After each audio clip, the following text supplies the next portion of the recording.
Alhamdulillah, Alhamdulillah Rabbil Alamin. Wassalatu wassalamu ala ashrafil mursalin wa ala alihi wa ashabihi wa ala jami'il anbiya'i wal mursalin wa man tabi'ahum bi ihsani ila yaumiddin. Huwa allazi arsala rasulahu bil huda wa dinil haqqi liyudhhirahu ala dini kulli walau kariha al musyrikun. Wassalatu wassalamu ala man la nabiyya ba'da wa ala alihi wa ashabihi ajma'in. Rabbi shrah li sadri wa yassir li amri wa hlul 'uqdatam min lisani yafqahu qawli. Alhamdulillah, alhamdulillah. La louange est Allah qui est le Seigneur de l'univers. Nous disons merci à la population guinéenne. Nous sommes à Conakry, effectivement, depuis le 10 novembre 2022. Et aujourd'hui, c'est le 12 novembre 2022 qui correspond au 17 Rabi Oussani 1444 de l'Égypte. Et Allah a facilité notre arrivée pour une tournée de 2 semaines pour essayer d'échanger avec la jeunesse musulmane et non musulmane de Guinée. Nous disons encore, grâce à Allah, nous allons continuer la tournée dans d'autres villes de la Guinée, telles que Tankin et d'autres villes ici à la Inch'Allah. Et vous qui nous suivez à travers les réseaux sociaux, nous c'est la DDR. La DDR c'est la Dawa dans la rue. Et la Dawa c'est appeler surtout les non-musulmans à venir écouter le message de l'islam. Mais aussi les musulmans. Mais les musulmans, on leur fait l'appel, sinon le rappel. Le rappel aux musulmans pour dire que vous avez la meilleure communauté, vous avez la meilleure religion, vous êtes dans la vérité, vous avez la meilleure divinité. Exactement. Et c'est le seul Dieu, créateur des cieux et de la terre. Selon les livres révélés, il n'y a pas de divinité en dehors d'Allah. Et c'est pour ça, au niveau de la DDR, lorsque nous venons, nous donnons l'occasion à toute personne qui veut échanger, comme Allah l'a dit dans le Coran, Surat 16, verset 125, par la sagesse et la bonne exhortation, appelez les gens. Appelez les gens au sentier de votre Seigneur et discutez avec eux de la meilleure façon. Mais je ne peux pas venir discuter avec quelqu'un qui est déjà musulman. On va discuter sur quoi? On est déjà unanime qu'il y a une divinité, il s'appelle Allah. Muhammad sallallahu alayhi wa sallam est le messager d'Allah envoyé à l'humanité tout entière. Nous sommes unanimes musulmans que Jésus-Christ, la paix de Dieu soit sur lui, a été envoyé uniquement aux enfants d'Israël selon la Bible et le Coran. Nous sommes d'accord entre nous musulmans que la direction de la prière, de la sourate, c'est la Makka. Nous sommes unanimes entre musulmans que pour adorer le Seigneur Dieu, il faut se prosterner. Exactement. Nous sommes unanimes entre nous musulmans qu'il y a un seul Coran. Exactement. 114 sourates, 6236 versets. Exactement. Donc, Ud'u ila sabili rabbika bil hikma wal mau'izati al hasana wa jadilhum billati hiya ahsan. C'est les non-musulmans qui doivent venir pour l'échange au sujet de la religion. Exactement. Mais Allah nous a dit par la sagesse et la bonne exhortation. Jeunesse guinéenne, nous sommes la meilleure communauté, c'est vrai, mais nos comportements vont décourager les non-musulmans à vouloir devenir musulmans. C'est pourquoi, quand nous venons ici, et partout ailleurs où nous sommes partis, on n'est pas allé apprendre l'islam à qui que ce soit. Quand nous venons, on veut apprendre même auprès de vous encore. Exactement. Dans l'éducation, dans l'apprentissage du Coran, n'est-ce pas, dans la bonne exhortation comme on l'avait déjà dit. Exactement. Nous sommes passés chez nos imams, chez nos guides religieux, et nous avons fait beaucoup de bénédictions, et nous avons également donné des conseils. Et quand nous venons, même depuis Abidjan, des gens se sont convertis en Guinée par la grâce d'Allah à l'islam. Et quand tu es ici aussi, s'il y a des personnes qui veulent se convertir à l'islam, nous disons alhamdulillah. Mais pourquoi doivent-ils se convertir à l'islam? Simplement Parce que la seule religion donnée par l'éternel Dieu Allah, c'est la soumission à lui-même, sa volonté.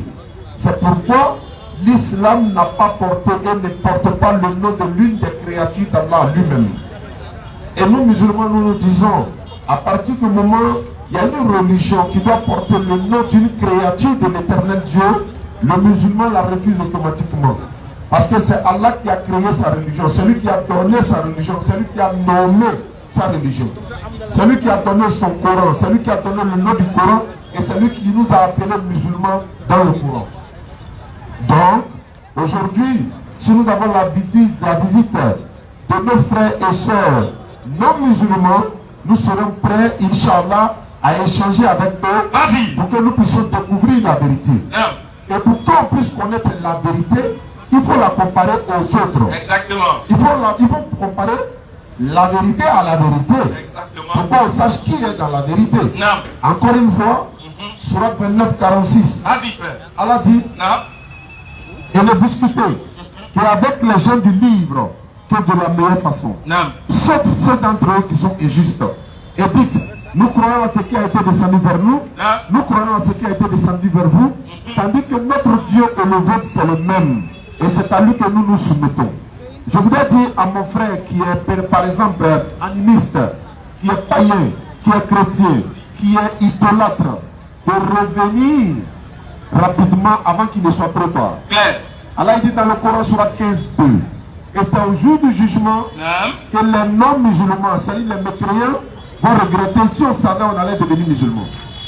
En Côte d'Ivoire, nous on dit, si on savait, n'a pas de queue. Exactement. Ça veut dire, si on savait, c'est trop tard. Mais tu es encore vivant. Oui. Qu'est-ce qui t'empêche à devenir musulman? Tu ne crois pas à l'islam? Oui. Viens demander aux imams. Viens demander aux savants musulmans. Maintenant, nous venons pour vous donner l'opportunité, parce que vous avez souvent des prétextes, vous dites, on ne peut pas aller à la mosquée. L'islam est resté dans la mosquée. L'islam n'appartient qu'aux musulmans. C'est une religion des Djoula, c'est une religion des Malinqués, c'est une religion des Peul, c'est une religion des Arabes, c'est une religion des Libanais, c'est une religion des Mauritaniens. Non, l'islam est une religion universelle. De Adam alayhi salam jusqu'à Muhammad sallallahu alayhi wa sallam, ils étaient tous musulmans en passant par Jésus-Christ, la paix de Dieu soit sur eux tous. Exactement. Mais à partir du moment où ils sont musulmans, ils se soumettaient à la volonté de Dieu. Se soumettre à la volonté de Dieu, on t'appelle musulman. Jésus dira dans Jean chapitre 5 verset 30, je ne peux rien faire de moi-même. Selon ce que j'entends, je juge et mon jugement est juste parce que je ne cherche pas ma volonté, mais la volonté de celui qui m'a envoyé. En faisant la volonté de l'éternel Dieu, tu es musulman. Tu es musulman. Donc c'est pourquoi dans Hébreux 5.7, il dit il a été exaucé à cause de sa soumission. Quand on est exaucé, Surat 19. Certes, la religion, oui, acceptée d'Allah, oui, c'est l'islam. Alors, dans le verset 85, Allah nous dit, et quiconque désire une religion autre que l'islam, si parmi vous quelqu'un va prendre une autre religion en dehors de l'islam, Allah te met en garde automatiquement. Il ne sera point agréé. Non seulement tu ne seras point agréé, ça fait un. Et dans l'au-delà, il sera parmi les perdants. Et dans l'au-delà, toi tu vas être parmi les perdants. Question. Tu vas être parmi les perdants. Pourquoi? Et pourquoi tu dois devenir musulman? Regarde les musulmans. Nous sommes venus ici en Guinée. Nous avons prié dans la même mosquée. Exactement. Nous nous sommes concernés de la même manière. On a enlevé les chaussures pour rentrer dans les lieux saints. On a prié derrière l'imam qui a prié en esprit et en vérité. Exactement. Jean 4, 24, Jésus a dit, ceux qui adorent Dieu doivent l'adorer en esprit et en vérité. L'imam dirige la prière. On n'a pas dit pourquoi c'est un imam qui dirige la prière. On n'a pas dit pourquoi c'est un soufflou. Pourquoi c'est un tel ethnie. Pourquoi c'est... Non, c'est un musulman. Un point, un trait. Parce qu'on a la même religion, on a la même communauté. C'est ça l'islam. C'est ça l'islam. Quand tu arrives en Guinée, tu veux prier à ton Dieu, tu ne vas pas entendre autre chose. Il suffit de regarder, voilà, le symbole est là. L'étoile est là, la lune est là. Mais l'étoile et la lune sont bibliques. Et ce n'est pas la lune que nous adorons, ni les étoiles que nous adorons. La Bible dit que c'est la lune qui marque les temps des fêtes. Exactement. Et c'est par la lune que nous comptons le temps, selon la Bible et le Coran. Vas-y. Mais nous sommes pris par le temps. On nous signale déjà des invités. Oui. Nous disons, Inch'Allah, on va essayer d'échanger et puis voir pour que la vérité soit étalée, Inch'Allah. Voilà. Donc, tu dis quoi? L'islam n'est pas venu avec Muhammad sallallahu alayhi wa sallam. Jamais de la vie. Il y en a qui pensent que Muhammadu a dina. Muhammadu nanani dina et wagati mina. Muhammad sallallahu alayhi wa sallam manani dina. Exactement. Muhammad sallallahu alayhi wa sallam ananas la maya soro. Exactement. Mais ni Muhammad sallallahu alayhi wa sallam allez nanani dina. On va y raconter Ibrahim tu as dit dina du mal pratiqué là. Question. Mais moi Ibrahim le prenant Muhammad sallallahu alayhi wa sallam yete. Mais ni Ibrahim tu t'es slamayo. Et que Muhammad sallallahu alayhi wa sallam allez nanani slamayo. On va y raconter Ibrahim tu es chrétien les rois. Ah tu veux juif les rois. Il était yaoudien, il était nasara. Non. Allah a répondu dans le Coran. Surat 3, 67. Vas-y, frère. Ibrahim alayhi salam. Il n'était ni juif. Ibrahim n'était pas un chrétien. Il était musulman. Claire. Surat 3, 67. Vas-y. Surat 3, 95. Oui. Allah dit à Muhammad sallallahu alayhi wa sallam. Dis, c'est Allah qui dit la vérité. Exactement. Suivez donc la religion d'Abraham, homme de droiture. Il n'était point du nombre des associateurs. Exactement. Surat 22, 78. Vas-y. Votre père Abraham, c'est celui qui vous a appelé musulman dans ce livre et avant même ce livre. Exactement. Donc Ibrahim alayhi salam n'a pas aussi envoyé l'islam. Mais est-ce que lui il a envoyé l'islam? Nous alayhi salam qui est venu avant lui. Lui il était quoi? Est-ce qu'il pratiquait le christianisme ou bien le bouddhisme ou encore l'athéisme? Non, non, non. Il était soumis. Voilà pourquoi Muhammad sallallahu alayhi wa sallam, Allah dans le Coran surat 5, le verset 3. Vas-y. Aujourd'hui, j'ai parachevé pour vous votre religion et j'accomplis sur vous mon bienfait et j'agrée l'islam pour vous comme religion. C'est Allah qui a donné le nom de notre religion dans le Coran. Si ton Dieu n'a pas donné le nom de ton religion dans ton livre, tu peux devenir musulman. Lorsque ton Seigneur dit à Abraham, vas-y frère, soumets-toi. Et Abraham dit, je me soumets au Seigneur de l'univers. Je me soumets au Seigneur de l'univers. C'est le Seigneur de l'univers. Alhamdulillahi Rabbil Alamin. Le Seigneur de l'univers. Lui, il ne dort pas, il ne mange pas. C'est clair. Il ne boit pas. Exactement. Il ne somnole pas aussi. Non. On vous invite à adorer le véritable Dieu que tous les prophètes ont adoré. Mais Allah dit dans le Coran, nous avons le même Dieu. Hein, nous. Maintenant, il y en a aussi qui adorent les fétiches. Oui. Nous autres parents, on est nécessaire de trouver des parents qui adoraient les idoles. Vas-y. Êtes-vous témoin? Oui. Quand la mort se présente à Jacob, est-ce que l'un de vous, vous étiez là? Est-ce que vous étiez là quand la mort se présentait à Jacob là? Il a dit à ses fils. Voilà ce qu'il avait dit à ses enfants. Que adorez-vous après moi? Je m'inquiète d'une chose. Vas-y. Et il répondre, j'arrive, hein.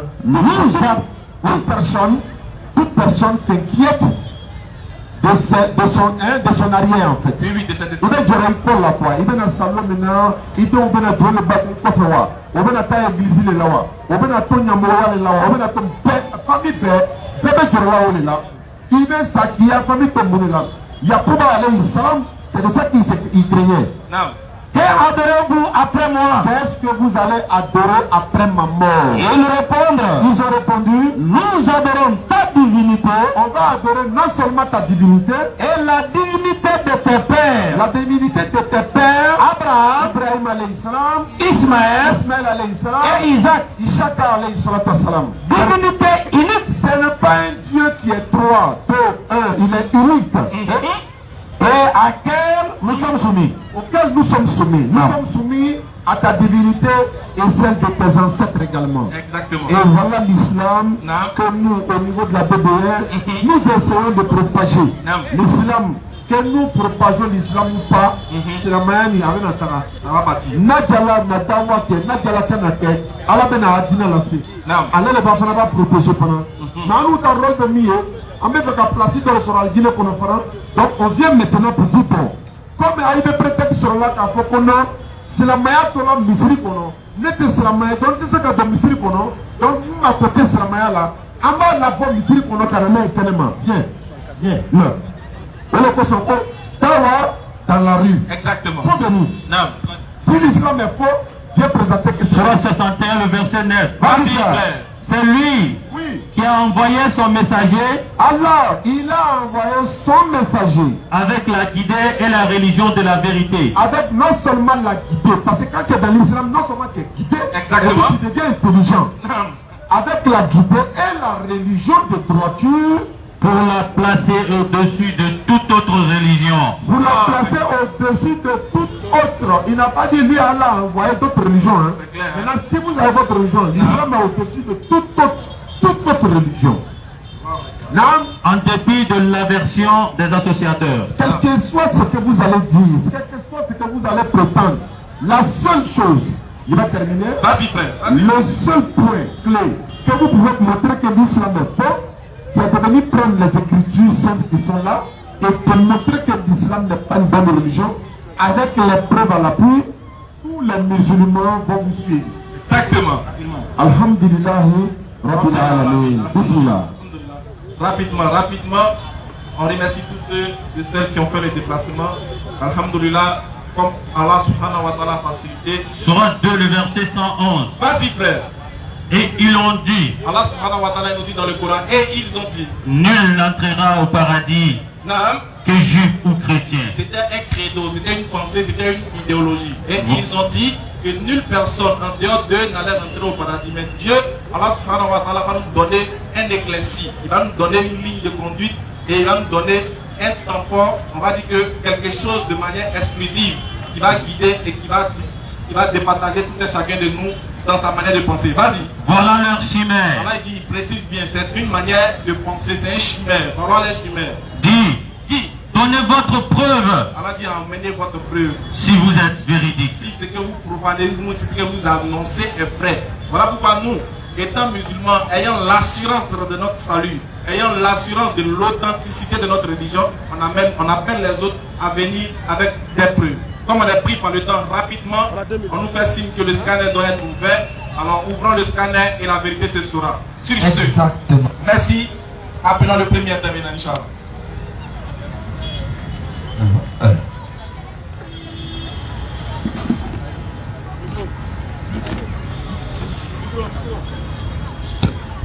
On rappelle que nous serons, Inch'Allah, demain.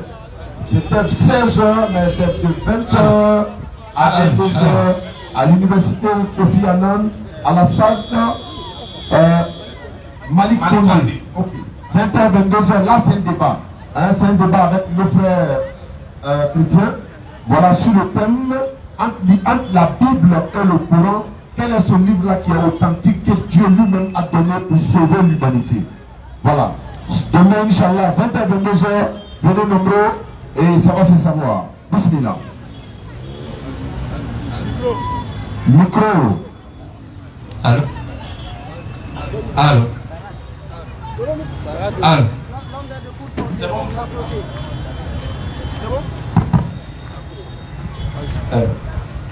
Ok. Merci beaucoup, Oustaz Diani Ismailaka. Assalamu alaikum wa rahmatullahi wa barakatuh. Wa alaikum salam wa rahmatullahi wa barakatuh.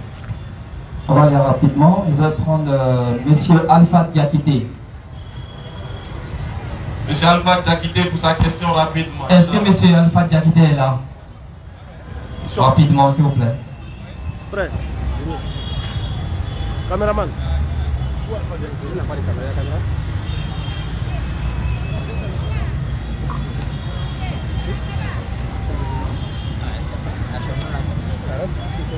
Je rappelle que nous sommes là pour 2 semaines. Nous serons à Kanka, Inch'Allah, la semaine prochaine. Allons-y.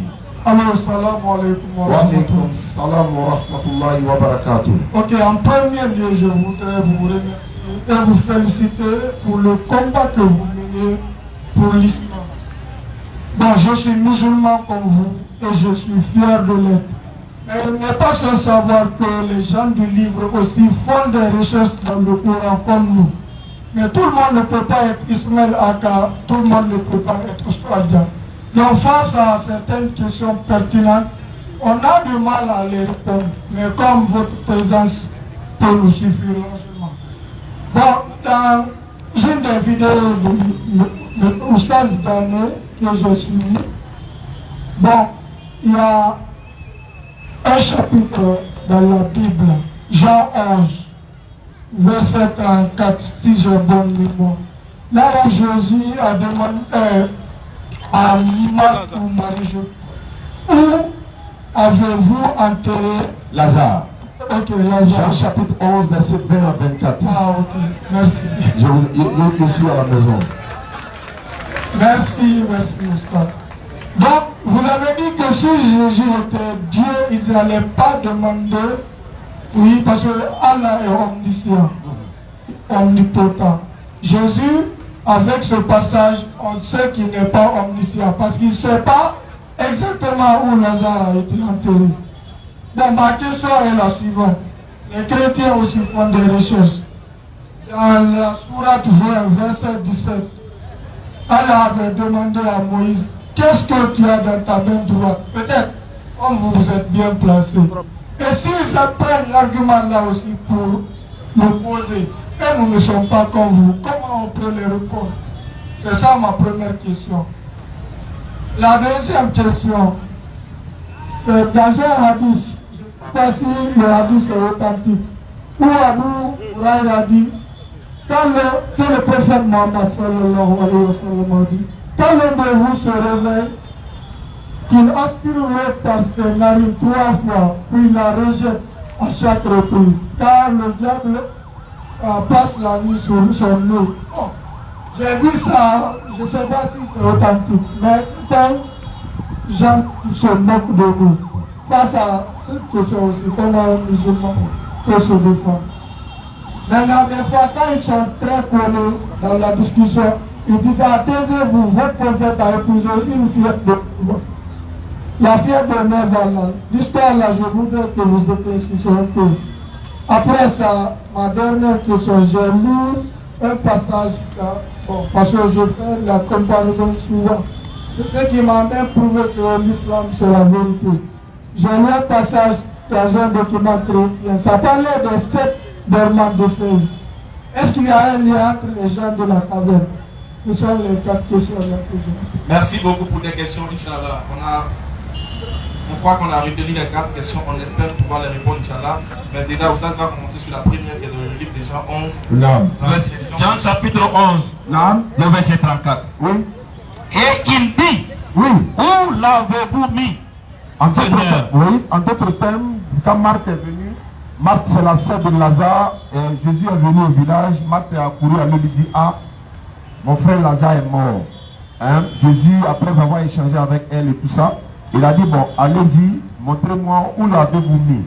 En d'autres termes, où est-ce que vous l'avez enterré? On a été clair pour dire, Dieu ne peut pas demander où on a enterré une personne que lui-même il a créée, une personne que lui-même il a envoyé, l'ange de la mort, pour lui ôter la vie. Parce qu'il est omniscient, il sait toutes choses.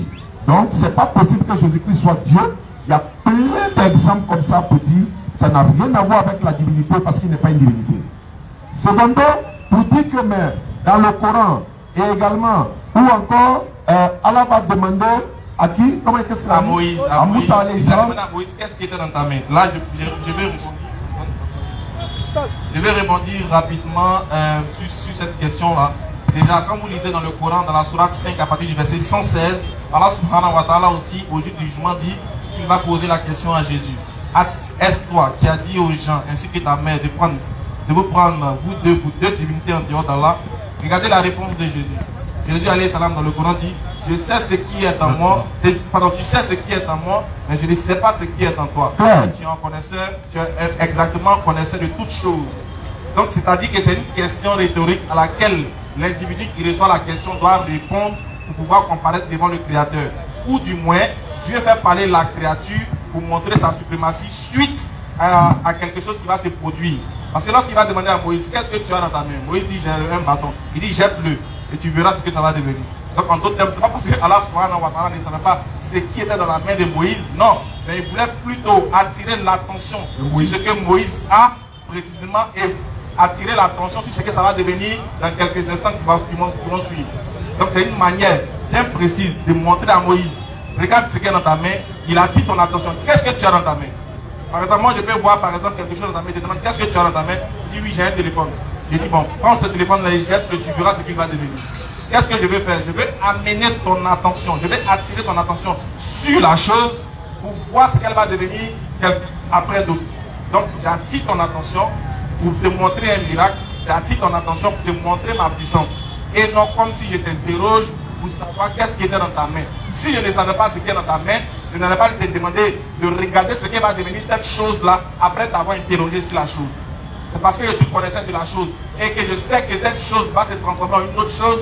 Voilà pourquoi je te demande qu'est-ce qui est dans ta main et vas-y, jette la chose. Donc c'est un contexte bien précis. Par contre, dans le contexte précis de notre prophète Isa alayhi salam, c'est-à-dire que lui-même ne savait pas où était enterré son frère Lazare. Il ne savait pas. Voilà pourquoi il demande où l'avez-vous mis. Même quand il va arriver maintenant devant Lazare, la preuve même qu'il ne savait pas. La preuve qu'il a une incapacité de pouvoir savoir toutes choses et de pouvoir avoir le pouvoir sur toutes choses, lui-même va demander à son créateur, s'il est possible, il va regarder les cieux, il va lever les cieux et il va dire, Père, s'il est possible, il va demander une miséricorde, il va demander une faveur, il va demander une clémence, il va demander un pouvoir à Dieu pour pouvoir ressusciter Lazare. Et il dit, je l'ai fait afin que ceux qui me suivent là, ceux qui m'entourent sachent que c'est toi qui m'as envoyé. Alors donne-moi le pouvoir de ressusciter Lazare.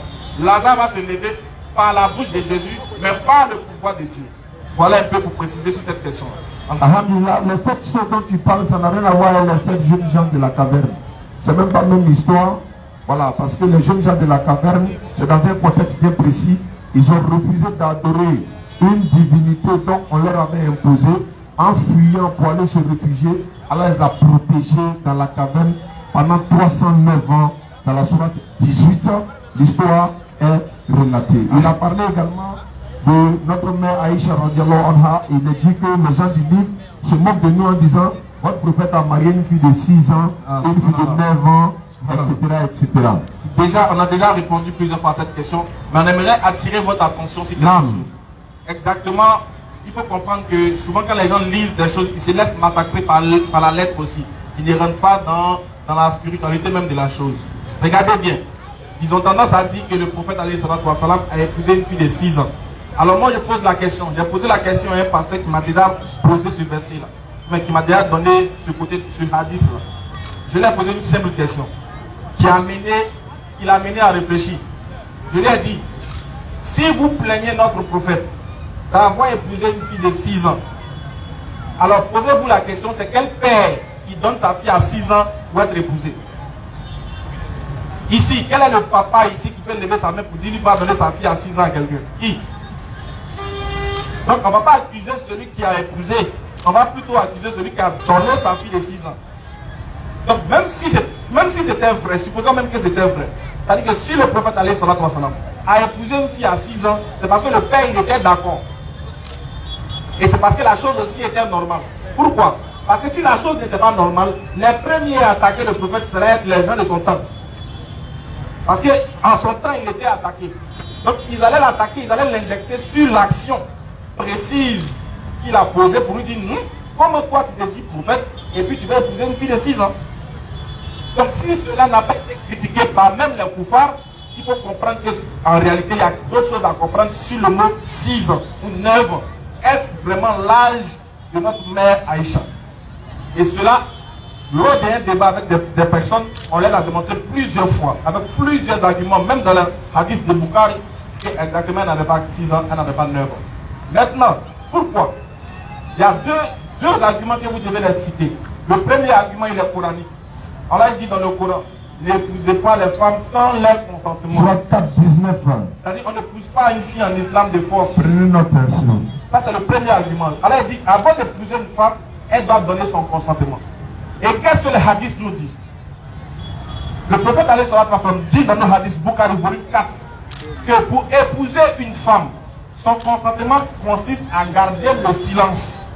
Lorsqu'un homme vient vers une femme et qu'il demande sa main devant ses parents, si elle n'est pas d'accord, elle doit le dire qu'elle n'est pas d'accord. Si elle se tait, qu'elle ne dit rien, le prophète dit son silence équivaut à son consentement.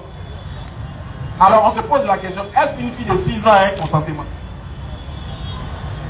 Est-ce qu'une fille de 6 ans peut avoir un consentement? Parce que pour avoir un consentement, il faut avoir l'esprit du discernement, la capacité de pouvoir savoir ce qui est bien ou ce qui est mal pour toi-même. C'est ça l'élément premier du consentement. C'est-à-dire avant de savoir, avant de dire oui ou non, il faut savoir que oui peut me donner ça ou non peut me donner ça. Donc si dans les hadiths, une femme doit avoir son consentement avant d'être épousée, on se pose la question, est-ce qu'un bébé de 6 ans peut avoir un consentement? La réponse c'est non. Est-ce qu'elle avait vraiment 6 ans? Point d'interrogation.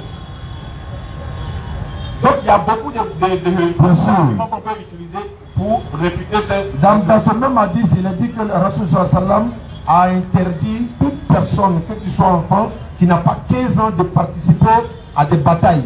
Alors que Aïcha, notre mère, dans ce même hadith-là, elle a participé à 2 batailles. Je crois que c'est Oud et puis Badr, si je ne me trompe pas. Exactement. Donc, il faut avoir 15 ans d'abord, peut-être plus pour participer. Plus que 15 ans. Parce que celui qui devait partir, il avait 15 ans. Il s'appelle Abdallah ibn Nobel. Il voulait participer à la bataille des Badr, mais le prophète l'a refusé parce qu'il avait 15 ans. Le prophète dit non, tu es trop jeune, tu ne peux pas venir sur le champ de bataille. Alors comment le prophète peut refuser un homme de 15 ans d'aller sur le champ de bataille, mais puis il va prendre une fille de 6 ans pour aller là-bas? Quand même, réfléchissons. En effet,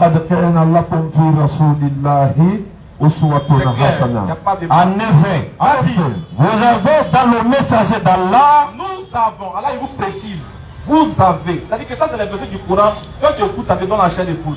Et quand tu as ce verset là, tu connais le sens du verset. Lorsqu'un koufar vient devant toi, c'est comme tu le prends comme un marguerite, c'est très facile à tuer.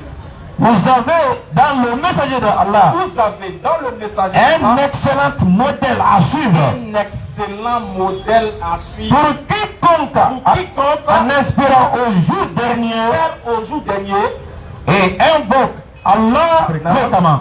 C'est-à-dire que pour quiconque veut aller au paradis là, tu dois voir comme excellent modèle le prophète Muhammad alayhi salam. Alors si ton modèle même, si nous on doit copier sur le prophète Muhammad, qui en Guinée ici a épousé une fille de 6 ans? Donc vous ne faites pas la sunna aussi. Non, ce n'est pas une sunna. Parce qu'une fille de 6 ans n'a pas son consentement. Et qu'est-ce qu'un monsieur de 50 ans va dire avec une fille de 6 ans? Quand on donne la bonne compréhension. Voilà, on nous signale que le débat de demain, le thème est plutôt sur le sauveur de l'humanité. Le thème a changé. C'est pas un coup pour ça, le thème a changé. Bon, peut-être que c'est moi qui ai mal compris. Bon, c'est pas grave. Et le débat aura lieu avec le cercle, n'est-ce pas, chrétien pour l'épanouissement de l'évangile. C'est le nom de leur groupe. Voilà, le cercle chrétien pour l'épanouissement de l'évangile. Demain 20h, 22h, Inch'Allah. Venez nombreux à la salle Malik Kondo, comment on appelle ça? À l'université. Voilà. Demain, Inch'Allah, le 13 novembre. Allons-y, scanner. Ok, merci beaucoup pour l'information. Monsieur Emmanuel est demandé. Emmanuel signifie Dieu est avec nous. Mais tu n'es pas Dieu. Bienvenue au Forum des musulmans.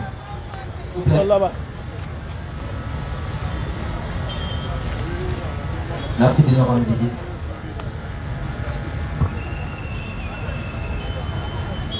Ok. Avant d'introduire la discussion ou le débat, ou avant de réagir par rapport à ce que nos frères viennent de dire, j'aimerais saluer toute la communauté musulmane qui est rassemblée ici. Vous savez, ma raison d'être ici, j'avais déjà discuté avec Oustaz Diané par rapport à ce débat. Un jour, je l'ai écouté en direct où j'avais suivi sur Facebook déjà des vidéos des débats qu'il avait entretenus avec des chrétiens. J'avais vu des propos dedans qui n'étaient pas fondés, qui n'étaient pas scripturaires, c'est-à-dire fondés sur la Bible ou sur le Coran. Maintenant, je l'ai appelé pour réagir et il m'a dit j'étais dans quel pays. J'ai dit que j'étais en Guinée. Il a donné mon numéro au président de la DDR ici. Il m'avait appelé pour un débat. J'ai fait le premier débat chez moi avec Oustaz Samara. Donc après un autre jour, j'ai envoyé la réaction, j'ai envoyé encore une réaction. Il m'a dit qu'il devrait venir ici au mois de novembre. Et il m'a dit que si j'avais une église, je dis non. Il dit tu n'es pas pasteur, tu n'as pas d'église, tu vas débattre avec moi sur quel thème. Il dit tu vas voir, si nous allons venir en Guinée, vous allez tous fuir les chrétiens. Non, laisse-le. La chose soit claire. Donc il m'a dit vous allez tous fuir. J'ai dit ok. Il a aussi donné le numéro au président qui m'avait appelé qu'on allait organiser un débat. Mais ce n'était pas dans une telle condition, parce que je sais comment les débats dans une telle condition se passent. J'ai déjà suivi beaucoup de leurs débats en Côte d'Ivoire ou dans d'autres pays. Je sais comment les choses se passent. Ça s'est toujours bien passé. Laissez-moi parler. Donc je sais comment les choses se passent. Parce qu'il y a un monde qui n'a jamais, beaucoup de musulmans qui n'ont jamais lu le Coran même, à plus forte raison la Bible. Donc il suffit d'un peu de paroles pour qu'ils réagissent dans l'ignorance. Donc c'est ce que je n'apprécie pas de plus. Et si les musulmans, En fait, monsieur, sont très il disciplinés. n'y a pas de souci. je n'ai pas parlé d'indiscipline, je dis la façon dont les gens réagissent. Ça dépend de ce que tu vas dire. Tu peux pas venir insulter les gens aussi dans un forum. C'est ça. Je le dis, monsieur, Voilà. on va, si vous voulez, On on va pas se faire un débat. parler. Si vous voulez, on peut échanger aujourd'hui. Maintenant, le jour, je viens, le jour où vous voulez un débat bien organisé, il n'y a pas de temps, on va tout seul les débats. C'est ce qui a été dit. Voilà, non, Le débat devrait se faire à Kofi Annan, mais je suis désolé que le débat soit fait ici. Maintenant, je parle, je peux réagir par Attends d'abord. c'est pas avec vous, on C'est fait pas ce avec débat. vous, on doit débattre. Hein. Non, j'étais aussi dans le programme. Ah, en ok. fait, Mais pour vous, quand on va finir aujourd'hui, là, on va faire un autre programme encore, peut-être chez nous et chez vous. Je t'explique un peu. J'ai dit J'ai ceci. déjà compris, le président m'a expliqué tout. Donc, voilà, tu comprends déjà. C'est-à-dire qu'on ne peut pas louer ça au Kofi Annan pour toi seul. Tu dois t'asseoir toi seul. Il faut une équipe. C'est ce qu'on avait dit. D'accord. Voilà. Maintenant, il m'a demandé de poser des questions. D'abord, avant de poser des questions, je réagis à la question du frère que vous avez essayé de répondre ici. Je réagis par rapport à ça. Allons-y. Je réagis par rapport aux questions que vous venez de répondre. Premièrement, vous avez parlé de Jésus qui ne savait pas où Lazare était enterré. Maintenant, j'aimerais qu'on commence l'histoire au début. Jésus est dans une autre ville. On vient de l'annoncer que Lazare était malade. Jésus n'est pas parti sauver Lazare ou prier pour Lazare. Il n'est pas parti. Il reste dans la ville. Après 2 jours, Jésus dit à ses disciples que son ami Lazare dort. Qui avait informé comment Jésus avait su que Lazare dort? Ses disciples disent, ah mais il dort déjà, comment tu peux dire qu'il dort? Jésus, parce que dans le langage de Jésus, il voulait dire que Lazare était décédé. Donc Jésus qui est dans une autre ville, sait que Lazare est décédé. Comment il peut venir dans la ville où Lazare est décédé sans savoir où Lazare est enterré? Il faut parfois faire attention à les Donc, on peut répondre à ça. Non, on répond à ça. Quand je finis, vous allez réagir. Ok. Maintenant, deuxièmement, Jésus avec Nathanaël, je crois dans Jean 1, verset 52, avec Nathanaël. Nathanaël est sous un figuier. Jésus dit à Nathanaël, depuis que tu étais sous le figuier, je t'avais vu. Comment Jésus l'avait vu? Nous allons passer, vous avez dit beaucoup de choses, comme on ne peut pas tout discuter, nous allons passer. Je voulais juste souligner que votre interprétation, vous avez juste parlé, comme nous avons l'habitude de dire en Guinée, les Ivoiriens ont la bouche. Donc vous avez beaucoup parlé.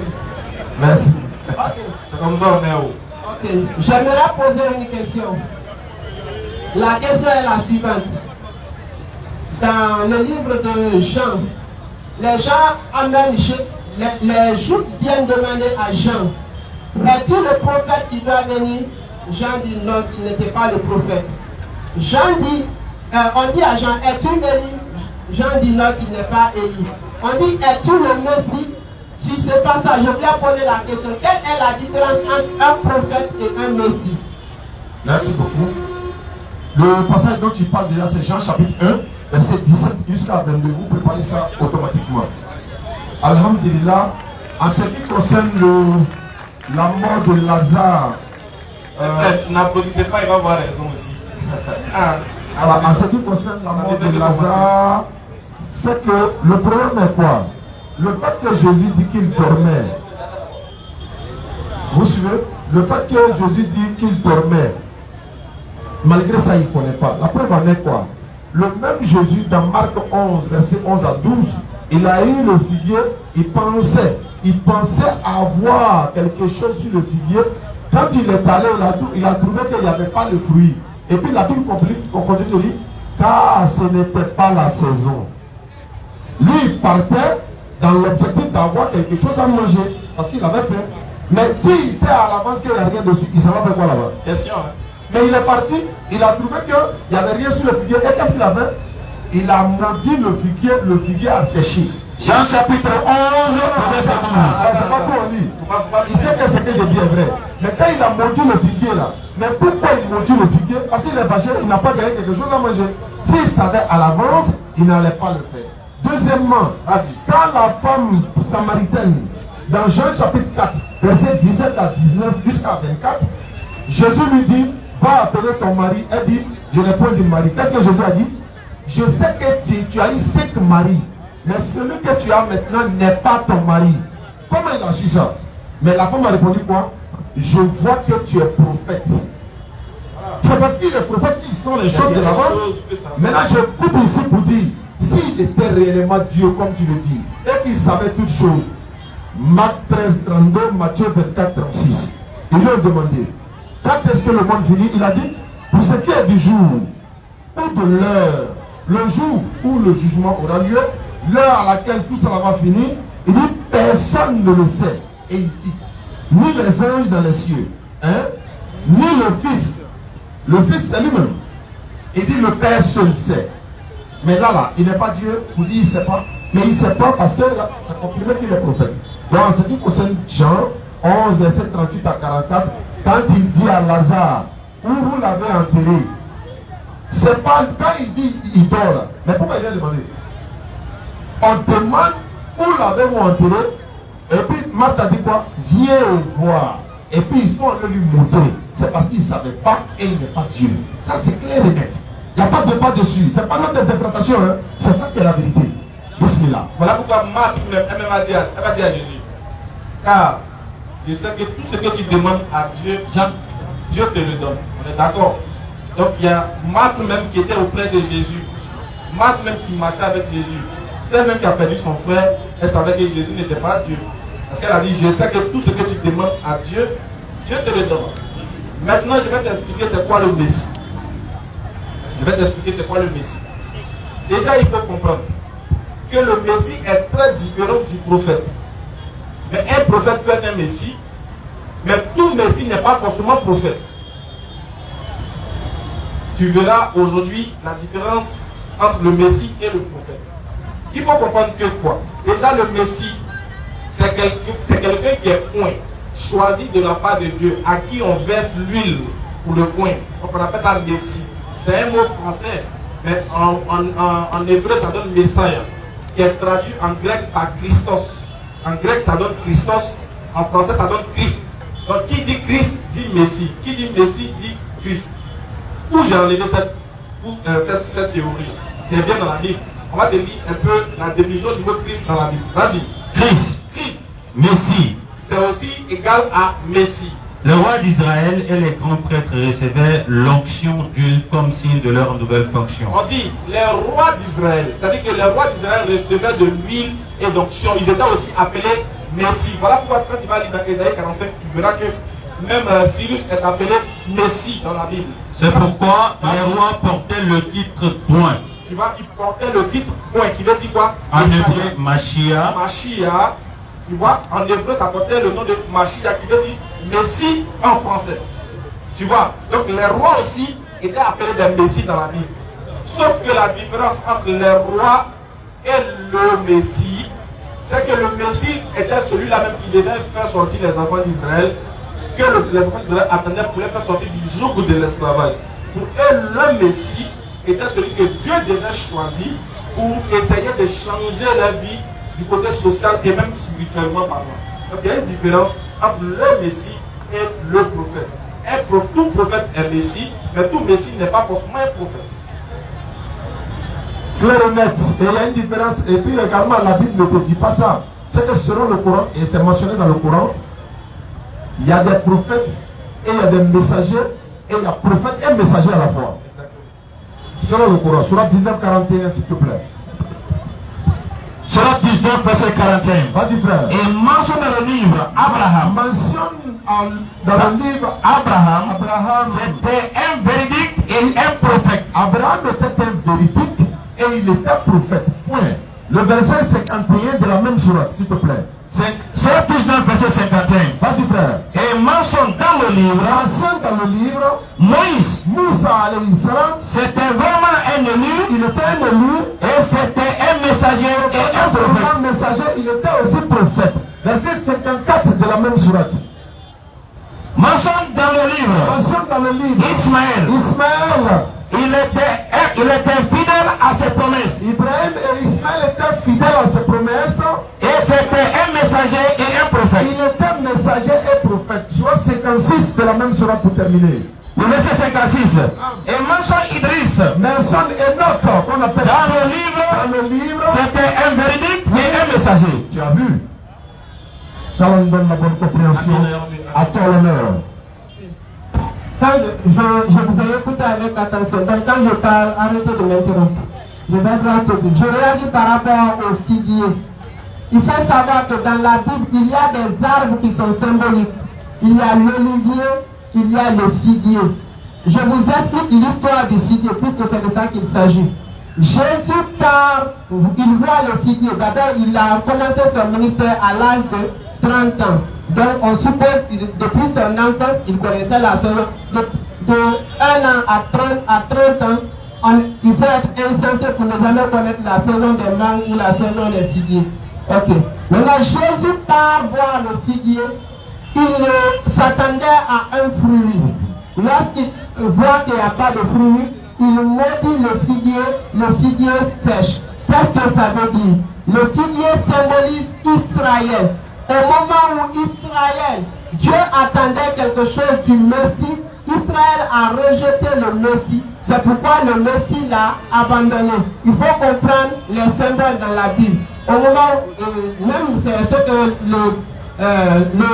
l'apôtre Paul dit dans Romains 11, l'olivier sauvage. Il dit que Dieu a endurci Israël pour que les païens aussi entrent. Les païens ont été greffés à Israël. Donc, puisque notre débat prochain va toucher tous ces points, je vais continuer.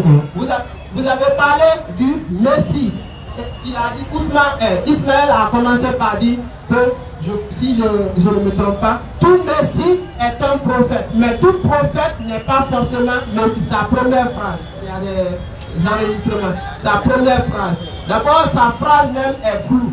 Avec sa première phrase et comment on appelle les détails, on voit déjà qu'il y a contradiction. Maintenant, Mashiach, le mot hébreu qui signifie point. Il faut savoir que dans l'Ancien Testament, comme il venait de dire, un moine, c'est celui qui reçoit de l'huile d'onction sur la tête pour assumer une responsabilité, pour une mission particulière, comme les prêtres, ou on appelle les sacrificateurs dans notre version. Nous avons les prophètes et nous avons le roi. Tous ceux-ci recevaient de l'onction pour assumer leur responsabilité, pour être intronisés.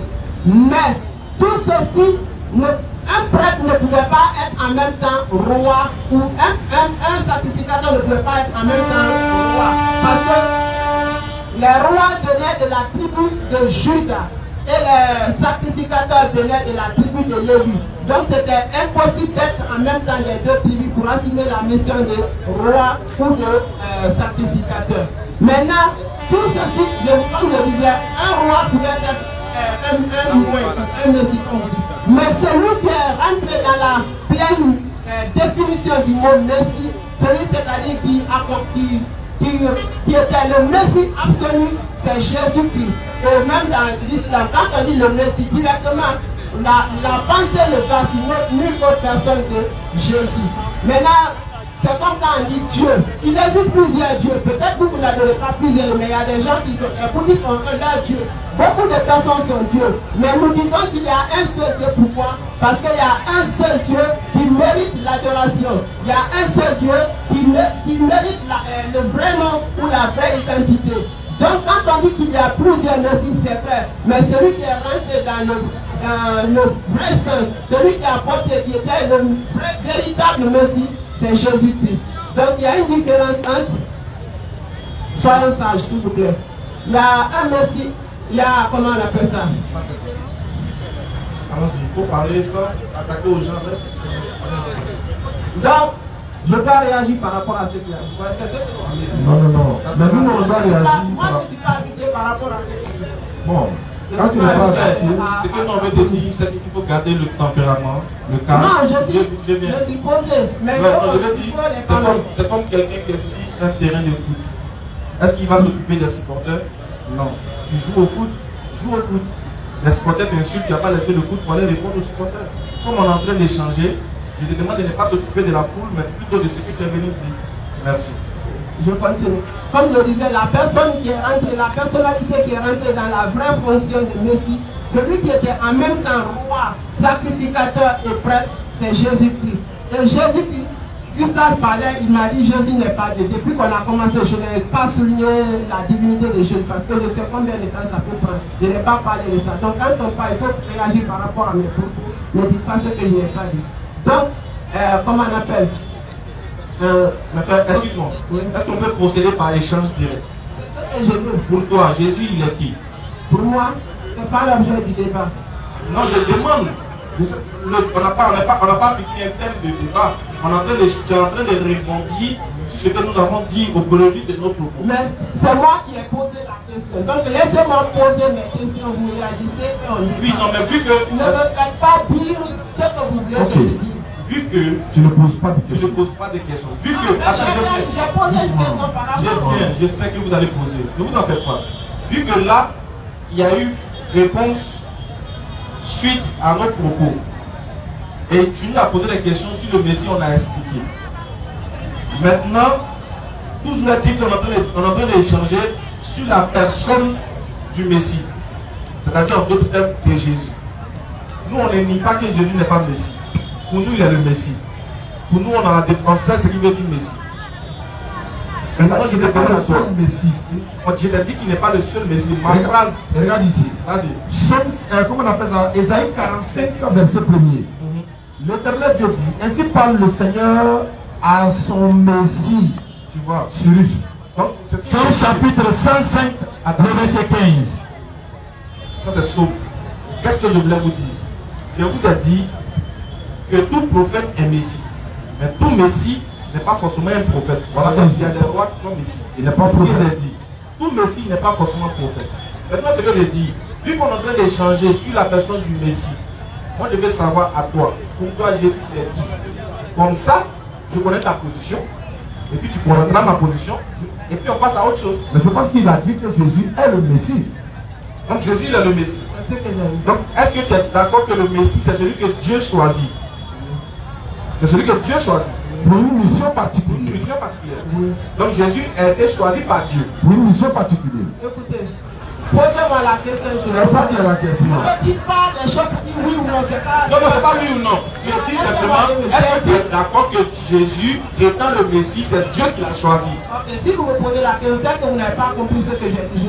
Je dis, dans l'Ancien Testament, tous ceux qui étaient oints pour une mission particulière. D'accord. Je ne parle pas de Jésus, je dis dans l'Ancien Testament, tous ceux qui étaient oints, c'était pour une mission particulière. Un oint pour être roi, ou pour être sacrificateur, ou pour être prophète. Je dis maintenant, celui qui a rassemblé les trois fonctions en lui, c'est Jésus-Christ. Donc lui, il était au sens absolu du mot Messie. Très bien. Donc on est d'accord que quand Jésus rassemble toutes ces associations-là, tous ces critères du Messie, n'en demeure qu'il est le Messie. Alors qu'on sait très bien que le Messie, c'est celui que Dieu choisit. Donc Jésus a été choisi par Dieu. Je ne sais pas si tu es d'accord avec ça. Oui. Donc il n'est pas Dieu. Luc chapitre 4, verset 14 à 34 le confirme. Voilà. Soyez sage, on ne peut pas. Non, on a fini. Si tu as une autre question, il faut poser. Je vous ai dit la divinité, mettons ça de côté, ça peut être l'objet de notre prochaine question. On est d'accord. Donc, si tu as une autre question, parce qu'il y a quelqu'un qui nous attend déjà, on rappelle simplement que demain, il y aura, n'est-ce pas, pendant le débat ou lors du débat, on va ouvrir, n'est-ce pas, le champ de questions-réponses à des dizaines de personnes à la salle. Tu pourras venir aussi, tu peux t'inviter. Voilà. Non, je viens de la, je ne pas de l'écouter. Maintenant, la deuxième question. Alors, rapidement. Dieu a envoyé combien de communautés sur la terre? Selon le Coran. Combien de communautés? Plusieurs communautés. Plusieurs communautés. Citez-moi trois de ces communautés. C'est quoi une communauté déjà pour vous? Selon le Coran, c'est le Coran qui le dit. Vous avez déjà. Non, le Coran n'a pas donné. Il a dit nous avons. Vous avez déjà répondu à la question sans on ne peut pas passer le temps, doucement. Ouais, doucement. On est des frères, on échange. Il ne faut pas trop hausser le temps. On pense qu'il y a quelque chose. On est des frères, on échange. Hein? Très bien. J'ai dit que Allah dit que nous avons plusieurs communautés. Suscité dans chaque communauté. Il a suscité dans chaque communauté des des messagers. Il n'a pas cité le nom des communautés, par exemple. C'est moi qui ai demandé, c'est quoi une communauté peut-être? C'est quoi j'appelle communauté? Peut-être qu'on ne se comprend pas bien. Ok, là, c'est... Attends, stop d'abord. Allons-y, c'est quoi une communauté pour vous? C'est de quoi vous voulez parler? Là, on va comprendre. Moi, j'ai posé la question selon le Coran. Si vous qui savez, le Coran appelle quoi communauté? Non, moi je sais ce que le Coran appelle communauté, mais je ne sais pas. Répondez selon votre compréhension. Non, je ne sais pas ce que toi tu appelles communauté. Je t'ai dit que le Coran dit, par exemple, que nous avons envoyé dans chaque communauté, ça c'est un verset du Coran qui est ici. Nous avons envoyé dans chaque communauté un messager. Donc si Allah dit chaque communauté, c'est qu'il y a plusieurs communautés. Comment je ne sais pas maintenant, toi tu veux parler de quoi? Il faut comprendre la question. J'ai dit, Dieu a envoyé combien de communautés? Vous avez dit plusieurs. Parmi ces plusieurs-là, je demande le nom au moins de 3 communautés. C'est la question. Dans chaque communauté, il y a un sujet. Ok, attends. Je vais aller dans ton sens maintenant. Il y a même dit, il y a Israël, il y a les Arabes, il y a l'Afrique, il y a l'humanité tout entière. Il y a les Yadjoud, il y a les Madjoud, il y a les Madian, il y a les frères Oud, il y a les frères de Oud. Par exemple, il y a aussi Sodome et Gomorrhe. Donc allons-y, on t'écoute maintenant. C'est des communautés. La communauté des djinns se trouve où? Ah, Voilà, tu vois non? c'est là que tu vas en venir, non? Si tu m'avais parlé, on allait plus comprendre. La communauté des djinns, Allah. Voilà, Allah dit que nous n'avons pas la capacité de les voir. Maintenant, si toi tu connais pas nous dire. Nous on ne connaît pas la communauté des djinns, où ils sont situés. Pardon, faut nous dire où ils sont. Vu que les djinns sont les esprits invisibles là. Vous savez, quand Je peux finir de parler. Vu que Allah dit que les djinns sont des esprits invisibles, mais qui ont la capacité de discerner entre le bien et le mal. Allah dit que nous on ne les voit pas, c'est la seule différence, c'est que nous on ne les voit pas, mais eux ils nous voient. Maintenant, comme je ne vois pas quelque chose, je ne peux pas dire voilà où il est. Donc on ne sait pas où est la communauté où la communauté des djinns se trouve. Moi précisément je ne sais pas. Maintenant, toi tu pourrais peut-être nous connaître, on ne sait jamais. Un lieu où ils sont peut-être qu'on peut voir. ok, Oustaz a l'habitude de dire, parce que les chrétiens ne connaissent pas quelque chose, ils sont connus, ils disent c'est un mystère. Et c'est la même chose qu'il vient de faire. Il dit que Dieu est le plus savant. C'est ce qu'il vient de dire. C'est parce qu'il n'a pas de réponse. Ok, je vais lire des passages coraniques. La sourate 6, verset 120 à 130. Je vais faire comme Mélisée. La sourate 6, 120 On a demandé où se trouve la communauté des djinns là. Où il se trouve? Vous avez dit que vous ne connaissez votre réponse. C'est vous qui avez répondu. Oui, mais on veut que toi tu nous situes. Moi je ne connais pas. J'ai posé une question coranique. Nous on a répondu, on ne connaît pas. Est-ce que toi tu connais? Moi je ne connais pas. Alhamdulillah. Je ne connais pas. Voilà, c'est ce qu'on veut Quelle est la savoir. prochaine question? Je dis, je lis la sourate 6 de sourate 128 à 130. Sourate 6, verset 128, c'est ça? C'est ça? Ok, ça serait sa dernière question parce qu'on nous signale 2 personnes, Inch'Allah. Si avant notre départ, tu as pu rassembler tes frères de l'église, On peut changer, même si tu n'es pas dans le public, toi et moi. En privé. On peut changer en privé après. à la résidence chez nous, puis on vient dans ton secteur quoi. Surah 6, le verset 138. Non, il a dit 128. 128. Surat 6, hein? Surah 6, le verset 128. Oui. Et le jour où il les rassemblera tous, Où il les rassemblera tous. ô communauté des djinns, Nam. vous avez trop abusé des humains. Nam. Et leurs alliés parmi les humains diront, ô notre Seigneur, Oui. ô notre Seigneur, nous avons profité les uns des autres et nous avons atteint le terme que tu avais fixé pour nous. Il leur dira, l'enfer est votre demeure pour y rester éternellement, sauf si Allah en décide autrement.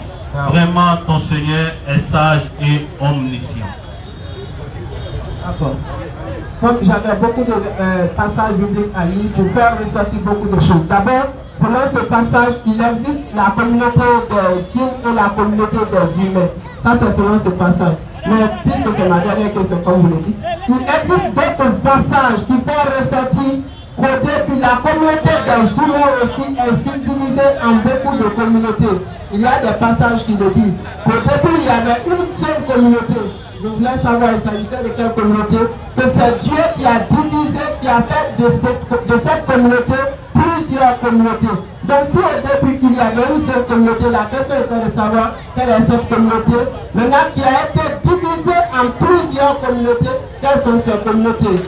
Si on poursuivait, on allait aboutir à quelque chose, mais comme je ne dis pas les Non, mais la sourate que tu as lue là, tu voulais expliquer quoi?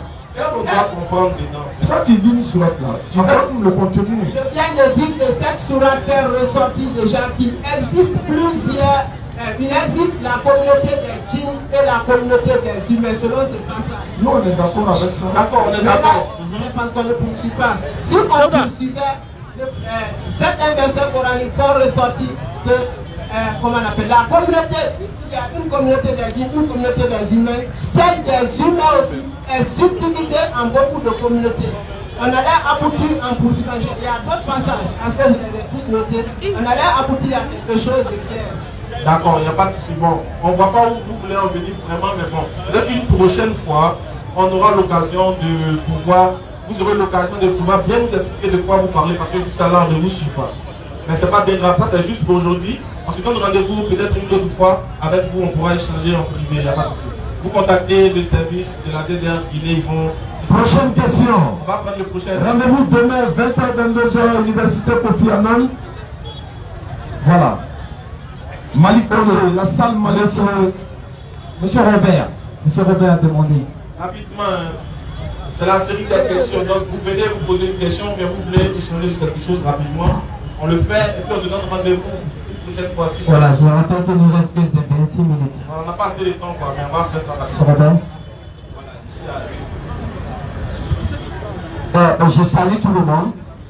Premièrement, je salue mon frère Oustaz Bakar Kamara. On se connaît bien. Je salue Elage Ismaël Akra. Je salue mon frère Elage Oustaz Jané. Nous avons l'habitude d'échanger sur les réseaux sociaux. Mais je suis content que vous avez quitté la Côte d'Ivoire et être en Guinée. Donc, je vous remercie. En fait, j'ai préparé quelques ambiguïtés que je voudrais encore recevoir des éclairages avec vous.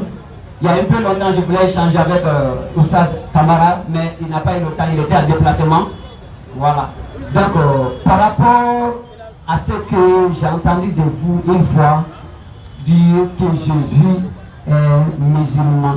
Bon, j'aimerais que vous décortiquiez ça, vraiment, parce que j'ai trouvé des ambiguïtés dans la Bible et dans le Coran qui me disent que non, ce que les gens la disent là, c'est pas vrai. Donc moi j'aimerais comprendre un peu plus, davantage, et faire ressortir ces choses, voilà, pour que ça puisse éclairer le public qui est là. Merci. Merci beaucoup. Nous avons dit ça là.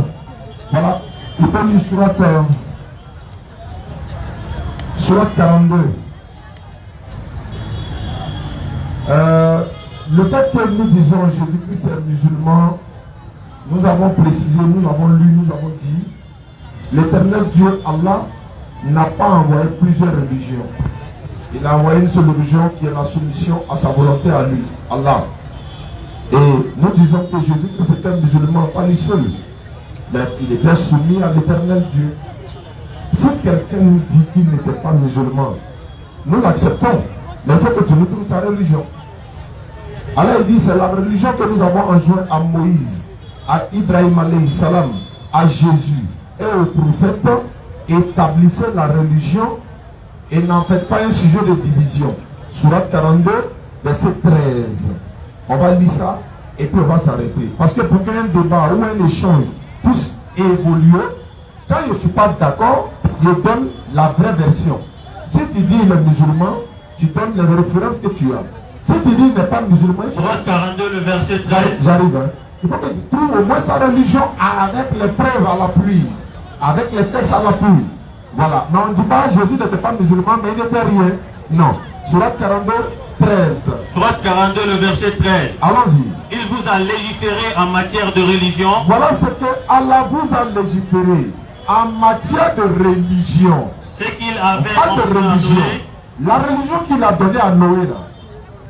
Ce ce que nous t'avons révélé. Mohammed sallallahu alayhi wa sallam, c'est ça aussi on t'a révélé. Ainsi que ce que nous avons enjoint à Abraham, Abraham également c'était pareil. à Moïse Moussa également et à c'était Jésus. à Jésus c'était pareil. Établissez la religion. Allah n'a pas dit les religions. Établissez la La religion. religion, il faut que vous établissez la religion. Et n'en faites pas un sujet de division. C'est à quoi tu appelles les associateurs, leur paraît énorme. Bien sûr. C'est nous. Donc voilà ma preuve d'abord. Je vous écoute. Si vous n'êtes pas d'accord, vous pouvez me donner au moins la religion de Jésus. D'accord, merci beaucoup. Premièrement, vous avez dit l'éternel, c'est lui qui est Allah. Mais je ne sais pas pourquoi vous ne dites pas éternel Akbar, mais vous dites Allah Akbar. Parce que l'éternel, c'est lui Allah. Il faut répondre à la question d'abord. Ça là, c'est quel Voilà. débat ça? Donc, non, c'est pas débat.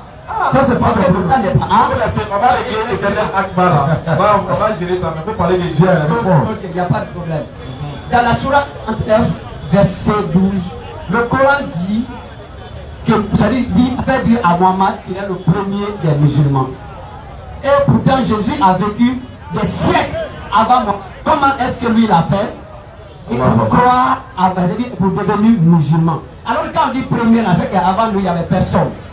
Donc c'est après lui, les autres là viennent. Donc comment lui, il a fait pour devenir musulman? Merci. Avant de répondre à la question là, non, on n'a pas dit Jésus est le premier musulman. Il ne faut pas détourner. Non, Mohamed, c'est écrit dans la Bible. On va y arriver. La question est est-ce que Jésus est musulman? Et non, qui est le premier musulman? Il faut qu'on fasse attention.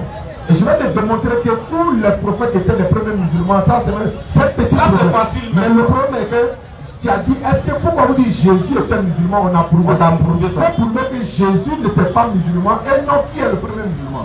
Voilà. C'est ça ou est mauvais?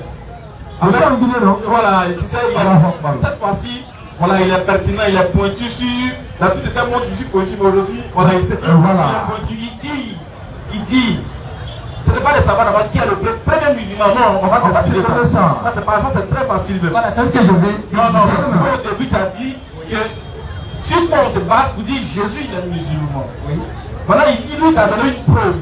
Qu'est-ce que tu dis de la preuve d'abord avant de passer à la suite? Tu es d'accord ou pas? Mais les chrétiens ne croient pas au Coran. Maintenant, comment ils vont croire? Tu as pris un verset du Coran.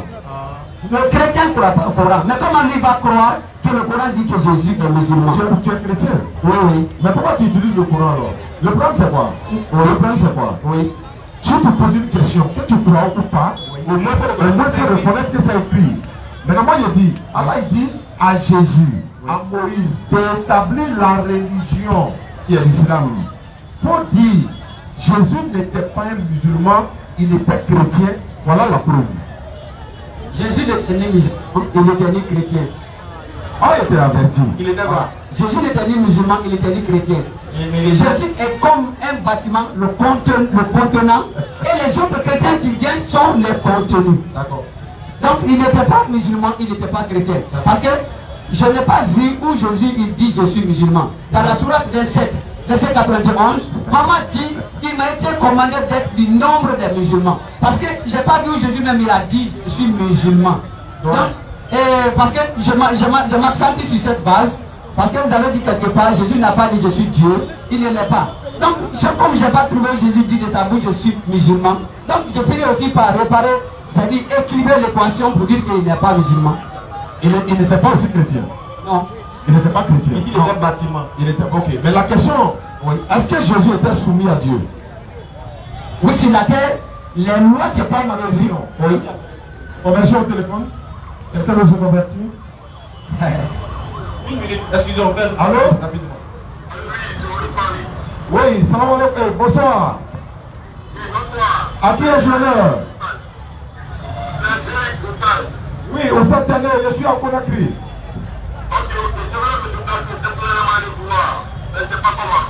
Mais on m'a dit que vous voulez vous convertir à l'islam.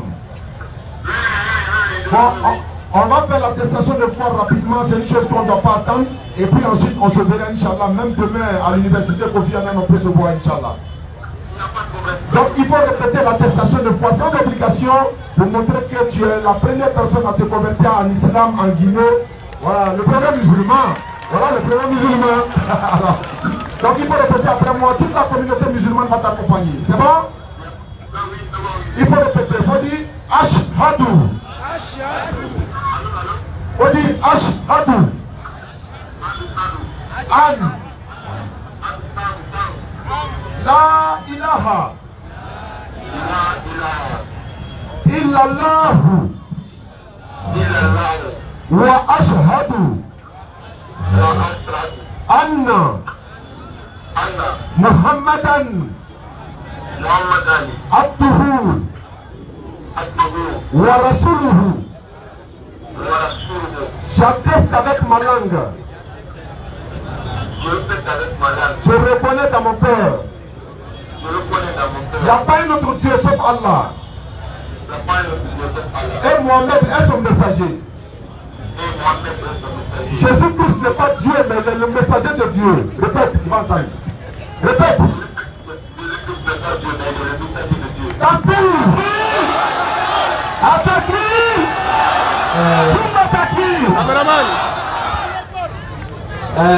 Merci beaucoup pour l'opportunité que vous nous donnez d'avoir un converti.